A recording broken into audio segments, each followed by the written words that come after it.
Saudi డార్గోకి వచ్చాను. ఇక్కడ ముసలోళ్ళు అయిపోతారు కదా సౌదీ వాళ్ళు, అమ్మ నాయన ఇక్కడ వచ్చి ఇసిపెట్టేస్తారు. వాళ్ళ ఇంట్లో చూసే వాళ్ళు లేకంటే ఇక్కడ వచ్చి ఇసిపెట్టేస్తారు. పిల్లలు చూడండి ఇక్కడ అవ్వాన్ని ఇసిపెట్టి వెళ్ళకూడదు అవ్వాన్ని పిలుచుకొని పోదాం ఇంటికి అంటారు వాళ్ళ నాయనకి. వాళ్ళకి ఏమన్నం పెడతారు అనేది క్యాంటీన్ లోకి వచ్చాను చూడండి, చూపిస్తాను మీకు. వాళ్ళ ప్లేట్లు ఏవి దీంట్లో పెట్టుకొని పోతారు. వాళ్ళకి అన్నం ఇచ్చేదానికి ప్రతి ఒక్క రూమ్ లకి తీసుకొని పోతారు. పప్పు అన్నం చేసినారు ఈ రోజు. ఇక్కడ వంట మాస్టర్ ఉన్నాడు చూడండి. ఇక్కడ చాయ్ కూడా ఇస్తారు వాళ్ళకి దీంట్లో పెట్టుకొని పోయి. ఇక్కడ పెద్ద ఫ్రిడ్జ్ ఉంది చూడండి, కూరగాయలు అన్ని దీంట్లో పెట్టినారు వాళ్ళు. కీరకాయలు, టమాటకాయలు, కూరగాయలు అన్ని దీంట్లో పెట్టినారు చూడండి క్రిట్లలో వేసి. ఇక్కడ కేరళ అయినా ఉంటే రమ్మన్నాడు నాకు, అందుకనే వచ్చాను.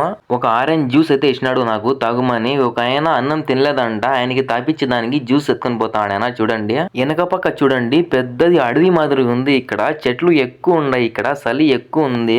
ఆ ముసలోళ్ళకి మంచి గాలి అందించాలని చెప్పి ఇక్కడ చెట్లు ఎక్కువ నాటినారంట ఆయన చెప్తాడు పని చేశాయన. Please subscribe.